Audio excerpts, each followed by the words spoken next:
예, 만나서 반갑습니다. 네. 그 부처님 당시에 코삼비라는 나라가 있었습니다. 들어보셨어요? 네, 아마 못 들어보셨을 겁니다. 코삼비라는 그런 인도의 나라가 있었는데 그 코삼비라는 국가의 왕의 이름이 우데나였습니다. 우데나. 이제 우데나 왕이라고 불렸는데 이 우데나 왕에게 이 세 명의 왕비가 있었다고 합니다. 세 명의 왕비가 있었고 오늘은 그 세 명의 왕비 중에 그 두 명 마간디아 왕비와 사마와띠라는 왕비의 이야기가 추측이 되겠습니다. 그 부처님께서 살아계셨을 당시에 이제 그 마간디아라는 여자가 있었습니다. 이 마간디아가 굉장히 아름다웠다고 합니다. 엄청나게 예뻤대요. 예. 얼마나 예뻤을까? 예. 하여튼 엄청난 미인이었는데, 근데 아버지의 이름도 마간디아였고, 엄마의 이름도 마간디아였다고 합니다. 아, 헷갈리죠? 예, 그 당시에는 그렇게 이름이 좀 똑같이 그렇게 짓고 그랬었나 봅니다. 그러니까 이 아버지 마간디아가 자기 딸 마간디아, 이 미녀 마간디아를 너무나 아끼고 사랑해서 수많은 남자들이 청혼을 했는데도 아버지가 다 중간에서 잘랐다고 합니다. 예? 너는 내 딸하고 도저히 어울리지가 않는다. 내 딸은 이 세상에서 가장 훌륭한 남자하고 결혼을 시킬 것이다. 그러니까 너는 안 된다. 그러니까 다 이렇게 이제 결혼을 모두 거절을 합니다. 그러니까 옆에 있던 아내였던 이 엄마 마간디아, 이 아내가 항상 속이 상한 거예요. 저러다 딸 노처녀로 죽겠다 싶은 거예요. 그러니까 남자들 다 청혼을 거절하니까.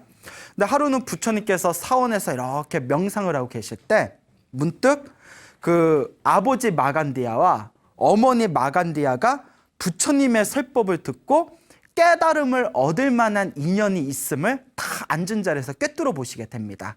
그래서 오늘은 저 마간디아 부부를 내가 제도해야 되겠구나. 그 부처님께서 일부러 아침에 딱 나오셔서 마간디아가 지나가는 길목에 이렇게 서 계셨다고 합니다. 근데 이제 아버지 마간디아가 이렇게 지나가다가 부처님의 모습을 딱 보고 부처님인 줄도 몰랐던 거예요. 너무나 완벽한 모습에 감동을 받습니다. 부처님이 엄청난 미남이었다고 하거든요. 엄청나게 거룩한 모습이었다고 해요. 예. 그래서 부처님의 그 거룩한 모습을 보고 딱 다가가서 다음과 같이 이야기합니다.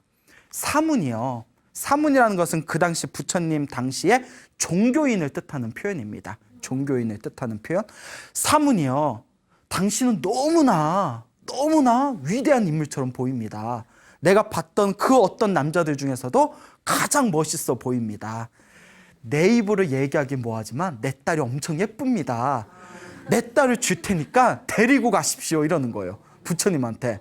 그러면서 잠깐만 기다리십시오 하고는 집에 급히 가가지고 부인을 부릅니다. 내가 우리 딸 남편감을 찾았어. 어서 딸을 빨리 목욕시키고 화장시키고 제일 예쁜 옷을 입혀가지고 빨리 데려오시오라고 하는 거예요.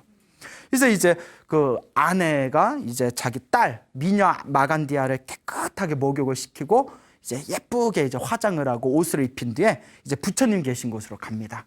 그 부처님이 계신 곳으로 가서 부처님한테 딸을 탁 들이밀면서 어서 데려가서 같이 사십시오. 예? 제가 이 날을 위해서 제가 잘 키워놨습니다. 이러는 거예요. 그 아버지도 대책 없어요. 그냥 아무 남자나 보고 데려가라고. 그러니까 부처님께서 다 보시더니 부처님이 좋다 싫다 말씀을 안 하시고 다음과 같이 이야기하십니다.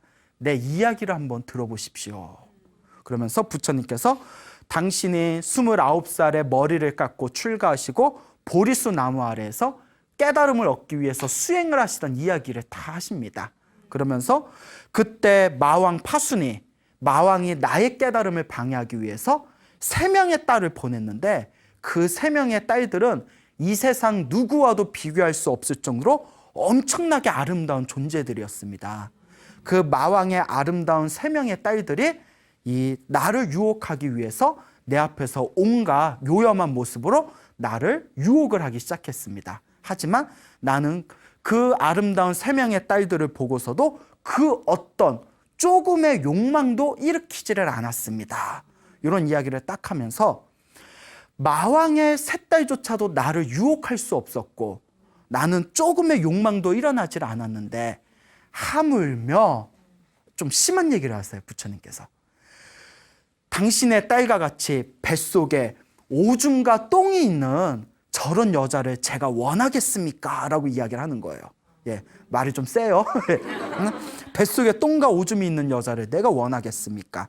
그러면서 내 이야기를 잘 들어보십시오 하면서 세상의 무상함과 욕망의 덧없음과 그거 깨달음의 세계에 대해서 설법을 하십니다. 그 설법을 듣고 아버지 마간디아와 어머니 마간디아 이 부부가 부처님의 거룩한 설법을 들으면서 세상과 욕망의 무상함을 깨닫고 그 자리에서 깨달음을 얻게 됩니다. 깨달음을 얻고 우리가 더 이상 이 세상에서 우리가 추구해야 할 욕망이 없다라는 것을 느끼시고는 그 자리에서 부부가 머리를 깎고 부처님의 제자가 됩니다. 그러니까 이제 딸만 남은 거예요. 근데 문제가 뭐였는고 하니 이 딸이 공주병이 있었어요. 그런데 심각해. 예? 심각해요. 어렸을 때부터 너무 예쁘니까 사람들이 예쁘다 해버리니까 이게 병이 돼버린 거예요. 그래서 자기 미모에 대한 자부심이 너무나 뛰어났대요. 그리고 자존심이 엄청 높았답니다.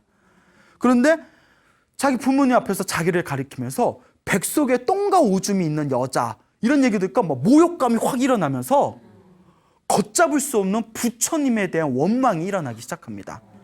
그래서 무슨 생각을 하냐면 나를 면전에 두고 저렇게 모욕적인 얘기를 하더니 내가 무슨 수를 써서라도 내가 복수를 해서 저 남자를 파멸시키겠다. 부처님을 향해서 그런 마음을 일으킵니다. 못됐죠. 못됐어. 예?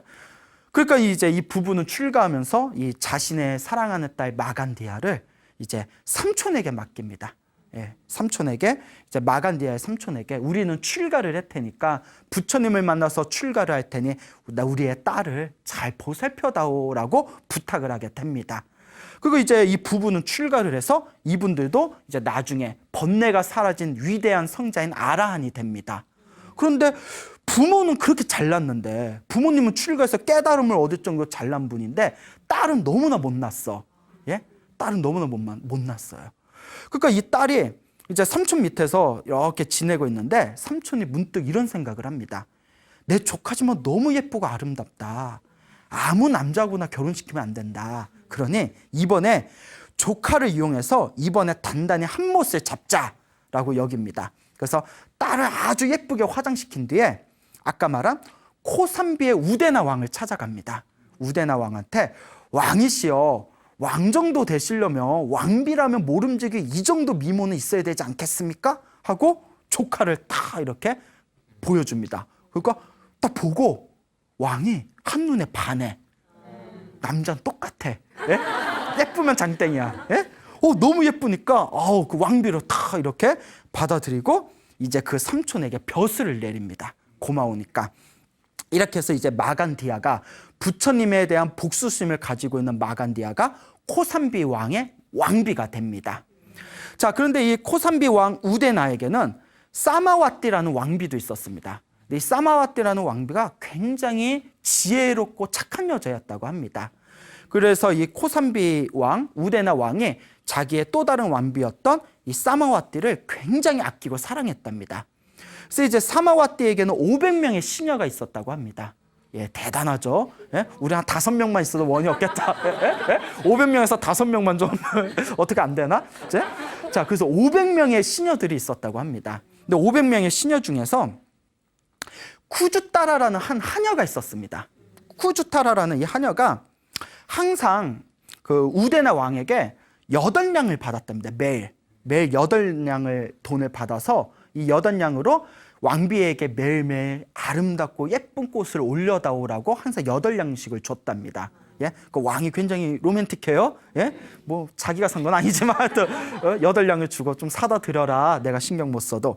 매일매일 이제 꽃을 왕비에게 사다 바쳤는데 근데 요 꾸주따라가 좀 영악했대요. 8냥 중에서 4냥은 꽃을 사고 4냥은 어떻게 했을까요? 예, 이렇게 횡령을 했대요. 예? 그 4냥을 예? 나도 먹고 살아야지 뭐 이러면서 이렇게 횡령을 하고 항상 4냥만 꽃을 갖다 바쳤답니다. 그 걸리면 골치 아플 텐데 예, 왕이 준 돈인데 하루는 또 이 왕의 그 8냥을 받고 이제 왕비에게 꽃을 바치기 위해서 꽃장수 수마나를 찾아가게 됩니다. 그러니까 단골집이에요. 근데 꽃장수 수마나가 독실한 부처님의 제자였습니다.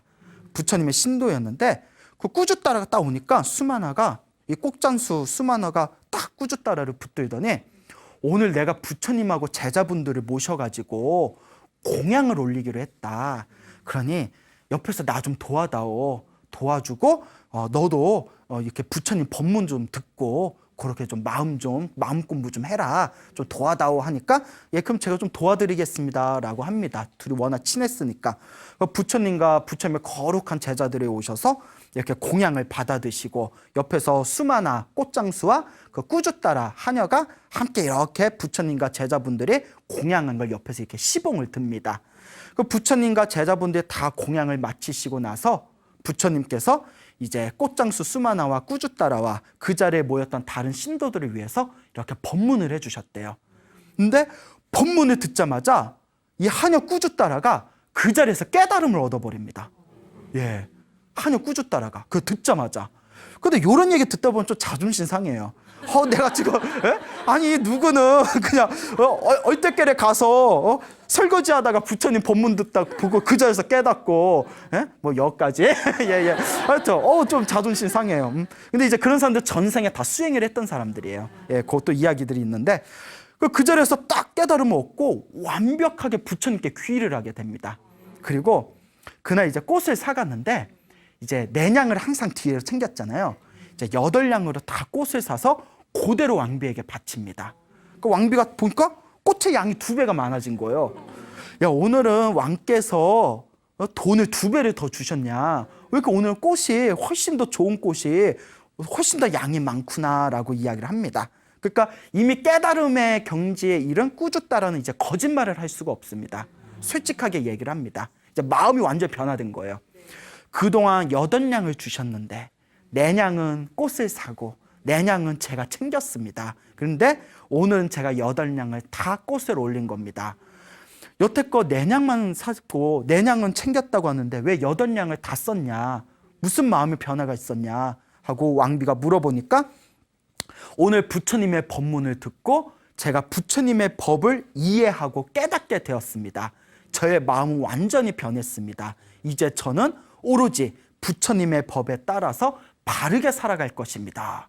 그러니까 다른 왕비 같았으면 이 못된 양, 먹은 거 다 뱉어 막 이랬을 텐데, 그렇잖아요. 근데 이 왕비도 굉장히 영적인 존재였다고 합니다. 지혜롭고 착하고 굉장히 수준 높은 영적인 존재였기 때문에 순간 요 욕심 많고 영악했던 아이가 이렇게 변화될 정도라면 부처님의 법엔 분명 무언가 있을 거다.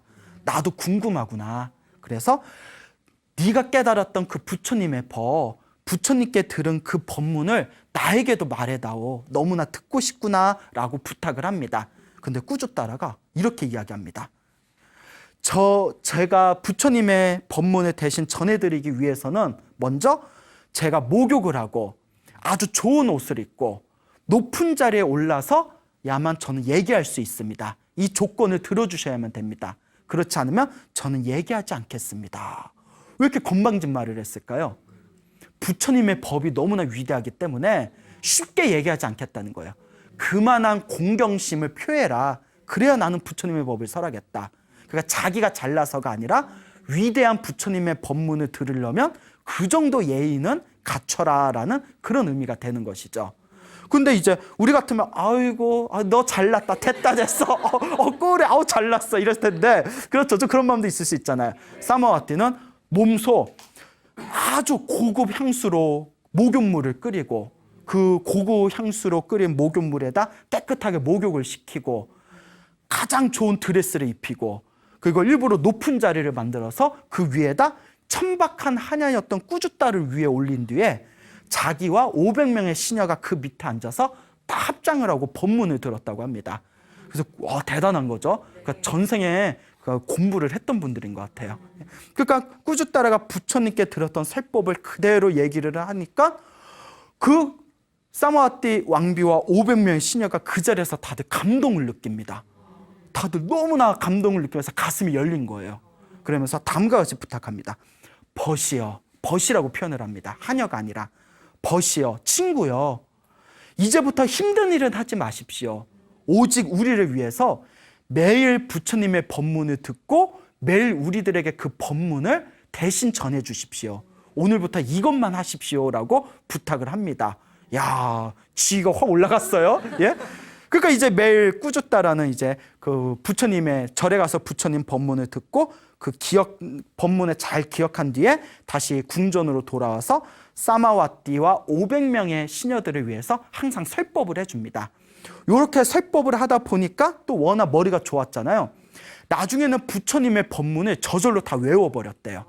예. 그리고 여러분 그 얘기 알죠? 내가 공부하는 거랑 그냥 공부하는 거랑 누구에게 가르쳐주기 위해서 공부하는 거랑 차이가 크다? 작다? 굉장히 크다고 합니다. 그러니까 항상 법문을 들으면서 이 이야기의 핵심을 잘 기억해서 우리 왕비님과 시녀분들한테 전달해야지라는 마음으로 열심히 법문을 듣다 보니까 부처님의 법문을 다 외워버렸대요. 자, 이와 같이 꾸짖다라의 어떤 노력에 의해서 매일매일 이 왕비와 500명의 시녀들이 부처님의 설법을 대신 전해받고 점점 부처님에 대한 믿음과 신심을 키워나갔다고 합니다. 그러고 보면 지금은 여러분들 불교 공부하기가 너무 좋은 시대예요. 우리 부처님 가르침 배우고 싶으면 우리 이렇게 BTN에서 그냥 버튼만 누르면 되잖아. 하다못해 손으로 누르기 싫으면 발로 눌러도 되잖아. 세상 발로 눌러도 부처님 법문을 들을 수가 있고, 여러분 인터넷에 들어가서 유튜브나 인터넷에서 그 동영상만 틀어도 큰 스님들 법문 쭈루룩 나오고, 옛날에는 여러분 그 천수경이란 책이 있잖아요. 천수경이란 책이 옛날에는 구하기가 힘들어서 노트에다 베껴야 됐대요. 스님들이 돌려가면서. 지금은 법당에 가서 발에 치는 거 보면 천수경이야. 예? 옛날엔 천수경 한 권 구하기도 힘들었대요. 이렇게 공부하기, 부처님 법 공부하기 좋은 시대가 어디에 있습니까? 그렇죠, 여러분. 예, 그리고 우리는 행복한 줄 알고 더 열심히 공부하고 더 열심히 BTN을 봐야 됩니다. 예, 동감하십니까? 예, 너무 좋아요. 예, 예. 그러니까 이제 항상 그 꾸짖다라에 이제 그 법문을 대신 전해주면서 믿음을 키워나가기 시작했는데, 하루는 왕비와 500명의 시녀들이 부탁을 합니다. 우리가 너무 부처님을 뵙고 싶은데 그동안 한 번도 못 본 거예요. 우리를 부처님께 좀 데려다오. 그러니까 꾸짖다라가 절대 안 됩니다. 왕녀와 시녀분들이 궁전 밖으로 나가는 건 왕의 허락을 받아야 되는데, 그렇게 이제 우리들끼리 몰래 나갔다가 걸리면 일이 굉장히 커질 수가 있습니다. 그건 안 됩니다. 이제 사장을 하는 거예요. 제발 부처님 얼굴이라도 한번 보고 싶다. 그러니까 그걸 우리가 세 글자로 사생팬이라고 하죠. 사생팬. 예? 연예인에 꽂히면 맨날 막 카메라 들고 집 앞에서 살고 사생팬이라고 있잖아요. 이게 사생팬의 원조예요. 예? 네? 그러니까 보고 싶다. 제발 좀 보여다오. 그러니까 이제 꾀를 냅니다. 그러면 부처님께서 항상 제자들과 거리를 탁발을 나가시니까 벽에다 구멍을 좀 뚫어 놓으십시오. 그리고 부처님이 뚫어놓은 구멍 밖으로 거리를 지나다닐 때 제가 알려드릴 테니까 그때 구멍으로 부처님을 보시고 보시면서 방에서 삼배를 올리십시오. 절을 올리십시오. 그러면 되지 않겠습니까? 그래, 그럼 우리 그렇게라도 하자.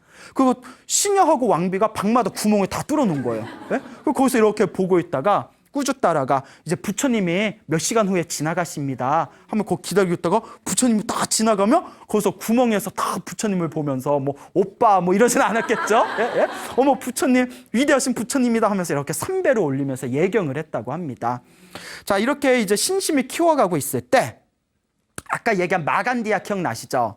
예, 우데나 왕의 왕비가 된 마간디아가 이제 하루는 궁전을 돌아다니다가 아까 말한 사마와띠가 있는 궁전에까지 이렇게 이제 걸음을 옮기게 됩니다. 그래서 이제 마간디아가 이렇게 궁전을 구경하는데 저기 사마와띠가 살고 있는 궁전에 이렇게 벽이 조금씩 뚫려 있는 거예요. 그래서 이렇게 시녀들을 불러서 아니 왕비님이 살고 있는데 왜 이렇게 구멍이 뻥뻥 뚫어놨냐? 뭐 환기? 뭐 이러면서 환기 시키려고 그래? 이러면 그러니까 그 시녀들이 마간디아가 부처님에 대해서 복수심이 있다는 걸 모르고 솔직하게 얘기합니다. 위대하신 석가모니 부처님의 우리가 그 신도들인데 부처님이 지나가실 때 멀리서라도 보고 싶어서 구멍을 뚫어놨습니다 라는 이야기를 듣고 마간디아가 머리가 번쩍한 거예요. 내가 그 사람에게 복수하려고 했는데 니들까지 그분들의 팬들이구나. 니들까지 싸그리 내가 니들을 파멸시켜버리겠다. 그 눈이 획 돌아버린 거예요. 예, 무서워. 예? 이런 얘기하면 요새 큰일 나는데 뭐 우리가 흔히 드라마 보면 뭐 여자의 적은 여자 뭐 이런 얘기도 있잖아요. 그 무서워. 그냥 눈이 확 돌아버린 거예요. 예? 그러니까 이렇게 어떻게 내가 복수를 하자 하다가 이제 왕을 찾아갑니다. 예, 웃으면 아주 호탕하세요. 예? 그 왕을 찾아가서 왕이시여 큰일 났습니다. 왜 그러냐? 사마와티 왕비하고 시녀들이 왕을 해치기 위해서 모략을 꾸미고 있습니다. 그런 소리 하지도 말아라. 그 왕비가 얼마나 착하고 지혜로운 여자들인데 순박한 사람들인데 그런 얘기 절대 하지 말아라. 그렇게 이제 3번을 가서 고자질을 합니다. 그 왕이 이제 지겨운 거예요. 그러니까 이 여자가 왜 그러지? 얼굴은 예쁜데 성격이 조금 왜 이러지? 얼굴만 예쁘다고 여자냐? 막 이러면서 왜 이러지? 이러고 있는데 이제 마간디아가 제가 증거를 제시하겠습니다. 그래 무슨 증거냐? 방에 가보시면 구멍들이 다 뚫려 있을 겁니다. 그게 밖에 있는 자객들하고 서로 연락을 취하기 위해서 그걸 뚫어놓은 겁니다. 한번 확인해 보십시오. 그 왕이 딱 가서 보니까 정말 구멍이 다 뚫려 있는 거예요. 그런데 왕이 그때 다른 시녀들을 불러서 자초지종을 묻습니다. 솔직하게. 그 왕이 그래도 조금 왕비를 너무나 사랑하니까 그런 거에 이제 쉽게 안 속는 거예요. 왜 뚫어놨냐? 솔직하게 얘기해봐라.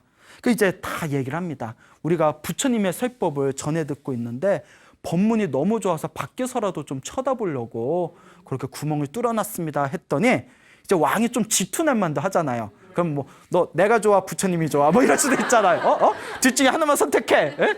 난 너에게 어떤 남자야 뭐 이러면서 갑자기 막장 드라마 생각나네요. 그러니까 그 구멍을 다 메워버립니다. 이거는 옳지 못하다. 궁전에 어떻게 벽을 뚫냐. 다 메워버리고 이제 남자야 남자 역시 큰 창문을 만들어줍니다. 방마다. 이제부터 소리 난다. 예? 이제부터 보고 싶으면 창문을 열고 의자에 앉아서 편하게 봐라. 그래요. 역시 사랑은 위대해요. 그 마간디아가 속이 부글부글 끓는 거예요. 이거 안 통하네. 그래서 이제 고민하다가 조금 더 다른 음모를 꾸밉니다.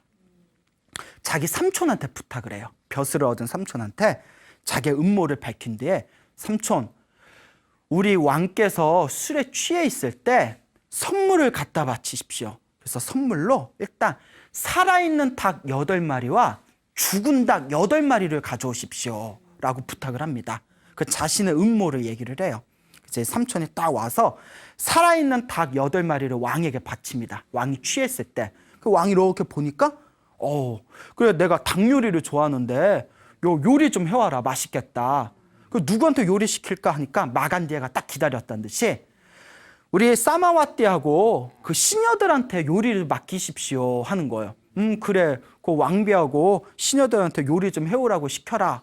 그 이제 신하가 그 닭 살아있는 닭 8마리를 가지고 사마와띠에게 가서 그 여인네들에게 요거 왕이 닭고기 드시고 싶다니까 빨리 요리를 해오랍니다 하니까 거절을 합니다.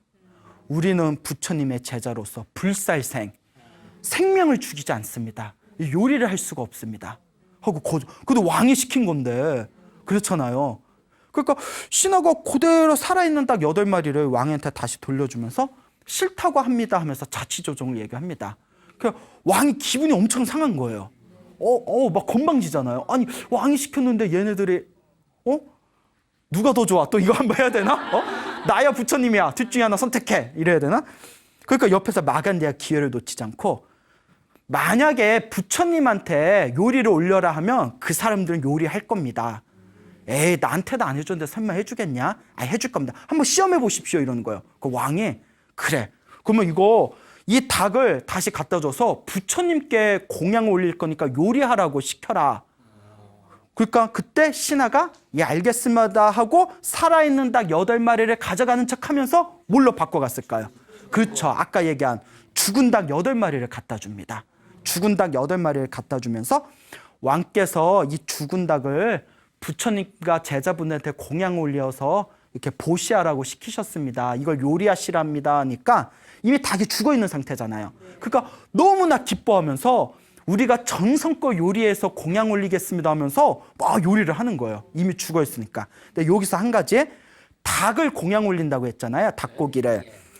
여러분들은 일단 기본적으로 스님들이 고기를 안 먹는다라고 다 알고 계시잖아요. 부처님 당시에는 주는 대로 먹어라. 그러니까 신도들이 공양해서 주는 대로 먹어라.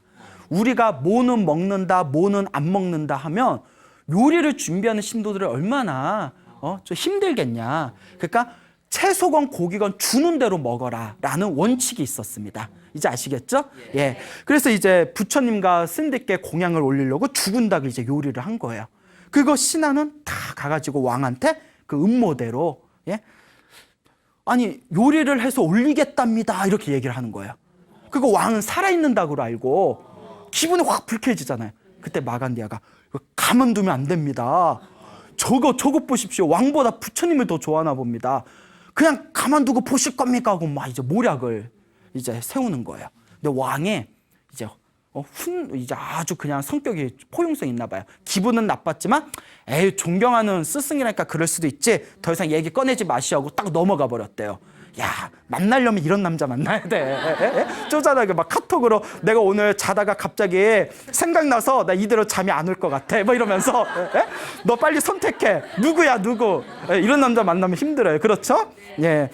그 여자도 똑같아요. 여자도 오빠 내가 중요해, 차가 중요해. 뭐 이런 거 있잖아요.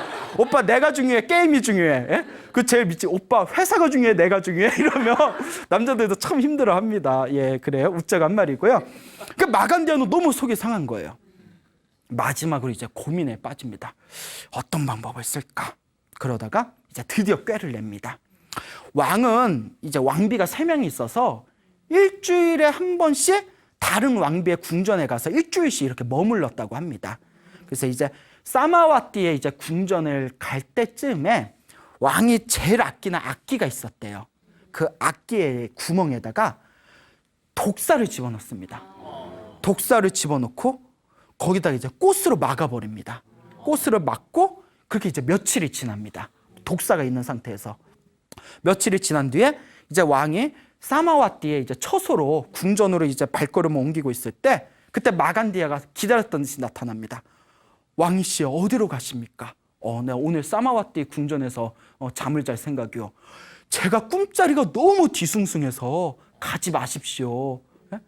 제가 꿈이 틀려본 적이 별로 없습니다. 꿈자리가 너무 뒤숭숭합니다. 가지 마십시오 이러는 거예요. 그러니까 왕이 뭐 별 얘기를 다 한다고. 아무 일 없을 거니까 신경 쓰지 말라고. 그러니까 이제 마간디아가 그러면 오늘은 저도 따라가겠습니다 이러는 거예요. 그 왕이 이 여자 왜 이래? 이제 이러겠죠? 야, 너 왜 그러냐? 그래서 이제 막 말렸대요.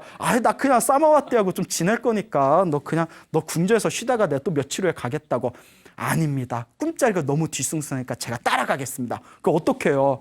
그 오든가 말든가 뭐 이러면서 오겠다는데 어떡하겠습니까? 그래서 이제 사마와티 궁전에 마간디아하고 같이 갔는데 이제 왕이 오신다니까 음식을 잘 차려놨겠죠? 그리고 이제 음식을 먹고 술을 마시고 이렇게 쉬고 있을 때 그 왕이 항상 가지고 다니는 그 악기를 옆에다 딱 놓고 이렇게 쉬고 있는데 마간디아가 이렇게 왔다 갔다 이렇게 방 구경하면서 어머 인테리어 좋다 이거 얼마 주고 샀어 뭐 이러면서 왔다 갔다 하다가 악기 구멍을 쏙 뺐대요. 그러니까 며칠 동안 뱀이 굶어 있었을 거 아니에요. 굶었던 뱀이 휙 튀어나오더니 막 독을 내뿜기 시작하는 겁니다. 막 배가 고파가지고 놀래가지고 완전 난리가 난 거 아니에요. 이때 사람이 혼란한 틈을 타가지고 마간디아가 소리를 꽥 지르면서 이럴 줄 알았어 하면서 사마와티여 왕을 죽이려고 네가 이렇게 독사를 구에다가 꾀를 냈구나. 이거 다 너의 음모구나 하고 소리를 꽥 지릅니다. 그 어수선한 틈을 타서 왕이 술에 취하고 너무나 놀라서 경황이 없었던 왕이 그 순간 이성을 잃습니다. 왕이 벌떡 일어나더니 네가 궁전에다 벽을 뚫었을 때도 내가 그냥 넘어가줬고 내가 닭고기 좀 해달라고 부탁할 때도 내 거는 쏙 안 해주고 부처님한테 올리는 거만 닭고기 쏙 해주고 좀 맺혔었나 봐요. 예? 그때도 내가 아무렇지도 않게 넘어가줬는데 이제는 은혜도 모르고 독사로 나를 죽이려고 하느냐 하면서 부하들에게 활을 가져오라고 합니다. 활을 가져와라. 예? 그러니까 그래서 이제 활을 땡겨가지고 왕비와 시녀들을 향해서 이제 활을 쏘려고 합니다. 아, 이때 어떻게 해야 돼요? 예? 어떻게 해야 돼? 사마와띠가 시녀들한테 이렇게 얘기합니다. 우리는 부처님의 제자입니다. 힘들고 어려운 일이 생길수록 부처님 법에 의지해야 됩니다. 부처님의 제자들은 마음속에 미움이 있어서는 안 됩니다. 우리를 모함한 저 왕비와 우리를 죽이려는 저 왕을 위해서 자비로운 마음을 일으킵시다. 자비심을 가지고 원망하지 맙시다. 이렇게 이야기합니다. 그래서 이 사마와띠 왕비와 500명의 시녀가 묵묵히 서서 왕을 향해서 자비로운 마음을 일으킵니다. 대단한 거죠. 근데 이제 왕은 이성을 잃어가지고 활을 딱 당깁니다. 그래서 활이 팡 하고 나아가면서 사마와띠 왕비의 가슴에 꽂히려는 찰나에 그 경전에 의하면 강력한, 상대를 향한 강력한 자비심의 힘에 의해서 화살의 방향을 휘어버렸답니다. 예? 이건 기적이죠. 예? 그러니까 왕이 보고 깜짝 놀란 거예요. 그렇잖아요. 자기 눈앞에서 화살의 방향을 휘어버리니까 순간 이성이 돌아옵니다. 그리고 내가 무슨 짓을 하려고 했지? 근데 막 엄청난 부끄러움과 미안함과 어떤 스스로 이성을 잃어버린 거에 대한 자괴감이 느껴지면서 혼란함이 밀려오면서 그 자리에서 다 무릎을 꿇고 왕비에게 용서를 구합니다. 오, 사마와띠여, 나는 너무나 당황스럽고 혼란스럽습니다. 사마와띠여, 나를 지켜주십시오. 사마와띠여, 나의 의지처가 되어주십시오 하고 눈물을 흘립니다. 그때 사마와띠가 다음과 같이 이야기합니다. 저는 왕의 의지처가 될 수 없습니다. 이 세상의 유일한 의지처는 오직 한 분이십니다.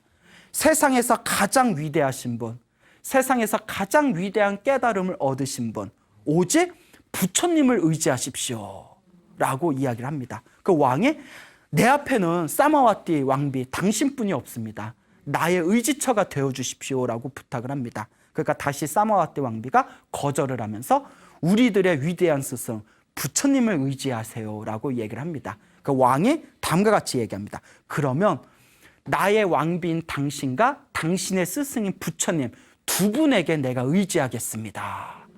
그러면서 왕이 너무 미안하니까 이제 이성을 되찾아서 이게 뭔가 오해가 있었던 것 같다. 예? 당신이 그럴 사람이 아니라는 걸 내가 다시 한번 느낀다. 그대를 위해서 내가 어떤 상이라도 내리겠다. 필요한 게 무엇이냐라고 합니다. 필요한 게 뭐요? 우리는 명품백? 예? 예? 저거 신상 나왔는데 우리 시녀들 가슴 다들 놀랬으니까 하나씩 돌려주세요. 이래도 되고. 자, 그런데 사마와띠가 이렇게 얘기합니다. 저는 세상에 바라는 게 아무것도 없습니다. 단 하나, 저에게 상을 내려주신다면 왕이시여, 정기적으로 부처님과 500분의 스님들을 궁전에 모셔서 제가 공양을 올리고 법문을 듣고 싶습니다. 정기적으로 모실 수 있도록 허락해 주십시오. 그 왕이 내가 당연히 허락하지요. 예, 부처님을 모시고 500분의 스님을 모시고 정기적으로 공양을 올리고 법문을 들으시기 바랍니다. 라고 이제 이야기를 합니다. 이와 같이 이제 사마와띠와 500명의 시녀들은 이제 이 어려움을 극복하고 오히려 이제 부처님을 당당하게 궁전에 모시고 부처님께 공양을 올리고 법문을 들을 수 있는 그런 기회를 획득하게 됩니다. 그리고 사마와따 왕비의 노력에 의해서 코산비의 왕 우데나도 그 부처님께 귀의를 하고 부처님께 공양을 올리는 불제자가 됩니다. 어쨌거나 좀 마무리는 훈훈해진 것 같은데 문제는 마간디아가 남았어요. 이제는 완전 돌아버린 거예요, 여자가. 세 번째 다 실패했잖아요. 그래서 결국은 마지막 방법을 사용합니다. 죽여버리자. 사마와띠 500명의 시녀를 그냥 깡그리 죽여버리자. 그래서 이제 자기 삼촌한테 부탁을 합니다. 삼촌, 사마와띠 궁전에다 500명을 다 몰아넣고 기둥에다 불을 질러서 모조리 불태워 죽여버리십시오. 뒷일은 내가 감당하겠습니다. 그 삼촌이 이제 친척들을 다 불러가지고 이제 하인들을 시켜서 사마와띠 궁전에 있는 옷하고 천을 다 끄집어서 기둥에 이제 기름에다가 다 집어넣은 뒤에 그걸 기둥에다 다 칭칭 묶어버렸대요. 그 기름 옷들을. 그 사마와띠하고 시녀들이 와서 이게 목미? 막 이러겠죠. 뭐야? 기둥에다 뭐 하는 거예요? 이랬더니 왕께서 요 기둥을 튼튼하게 해야 된다고 기름을 적신 옷감으로 기둥을 다 묶어서 기둥에다 기름을 먹이라고 했습니다. 저도 왕께서 이런 걸 왜 시키는지 잘 모르겠지만 저희도 뭐 시키니까 하는 거 아니겠습니까? 그 이제 왕비하고 시녀들은 순진하니까 아이고 고생이 많네요 뭐 이러면서 아이 그러지 말고 여기 기름 냄새 나니까 다들 안에 들어가십시오. 아 안에 들어가세요. 일하는데 방해되니까 들어가세요. 이러니까 야 들어가자. 야 방해하지 마. 들어가자. 이러고 다 들어갔겠죠. 그 문을 딱 잠궈버린 뒤에 기름에다 불을 질러버립니다. 그거 어떻게 돼요? 활활 불타오르잖아요. 활활 이제 불타오르게 됩니다. 그때 이제 완전히 궁전이 불구덩이가 돼가지고 이제 죽음에 이르게 되었을 때 사마와티가 다음과 같이 얘기합니다. 우리가 이번 생에 불에 타 죽는 원인이 분명히 있을 겁니다. 하지만 우리는 그 이유를 알 수는 없습니다.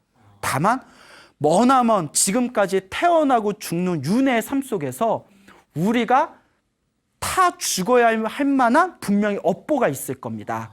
그러니 지금 이 순간 흔들리지 말고 부처님이 가르쳐 주신 대로 지금 이 순간 일어나고 사라지는 이 마음을 있는 그대로 바라봅시다.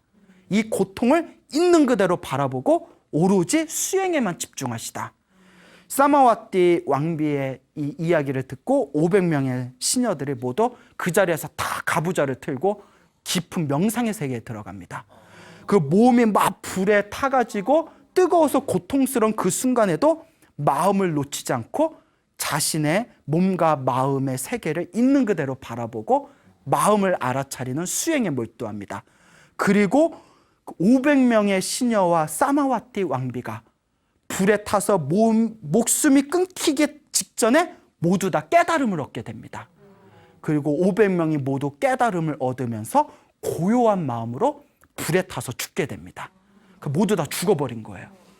그 우데나 왕이 깜짝 놀라서 이제 궁전에 왔는데 이미 왔을 때는 다 재만 되어버리면서 모두 다 죽어서 궁전은 이제 흔적도 남지 않고 모두가 무너져 내려버립니다. 왕은 너무나 슬퍼서 눈물을 흘립니다. 도대체 누가 이렇게 간악한 짓을 했을까? 누가 이렇게 착하고 지혜로운 사마와티 왕비에게 이렇게 숭악한 짓을 했을까? 분명히 마간디아일 텐데 내가 물어보면 아니라고 할 것이다. 그러니 꾀를 내자라고 생각을 합니다. 그래서 신하들이 다 있었을 때 이렇게 얘기합니다. 신하들 앞에서 웃어요. 허허허 웃으면서 아이고 속 시원하다. 그동안 사마와티가 나의 목숨을 노린다는 정보가 있었는데 내가 항상 앞에서는 잘해주는 척하면서 뒤에서는 내가 항상 두려움에 떨고 있었다. 드디어 내가 오늘부터 발을 쭉 뻗고 잠잘 수 있겠구나라고 얘기를 합니다. 그 신하들이 도대체 누가 사마와티 왕비하고 500명을 죽였을까요? 그거 왕이 하는 말이 나야 모르지. 하지만 분명히 나를 세상에서 가장 사랑해주는 사람이 나를 위해서 이 일을 벌인 것일 것이다. 그 옆에서 마간디가 딱 듣더니 입이 쫙 찢어지는 거예요. 왕이 그럼 그렇지. 그때 왕에게 딱 가서 어이구 왕이시여 그 짓을 저지른 사람이 바로 접니다. 왕을 위해서 제가 그 일을 저지른 겁니다. 그 왕이 활짝 웃으면서 역시 세상에서 나를 사랑해주는 사람은 당신뿐이 없구려. 너무 고맙소. 나를 위해서 후환을 제거해 주었어. 그런데 혼자서는 안 했을 거고 내가 큰 상을 줄 테니까 내가 큰 상을 내릴 테니까 내일 큰 잔치와 상을 내릴 테니 거기에 가담했던 사람들을 다 데려오시오. 궁전으로.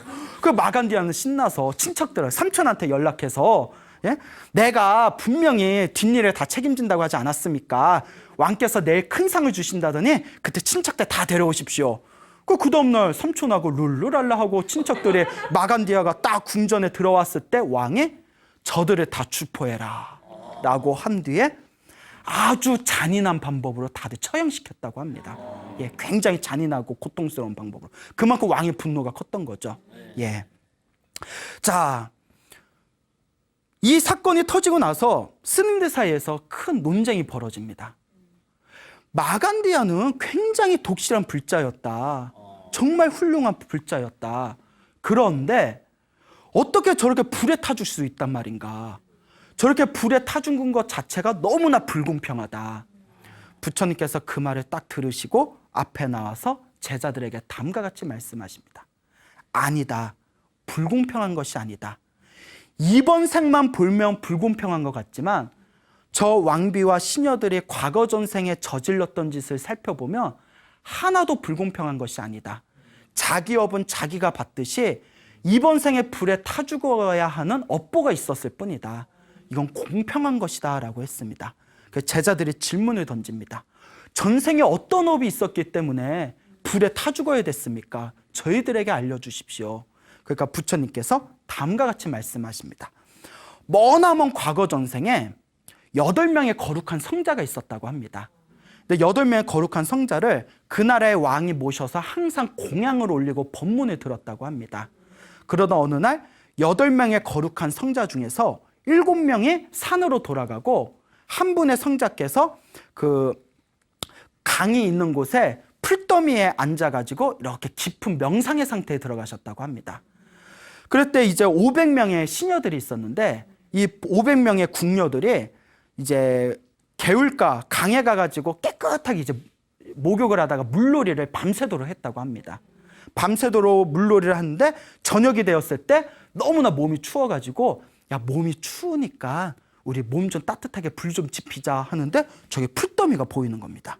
그래서 풀더미가 보여서 500명이 모여서 풀더미에다 불을 지펴가지고 그 몸을 따뜻하게 쬐는데 그 안에 누가 있었을까요?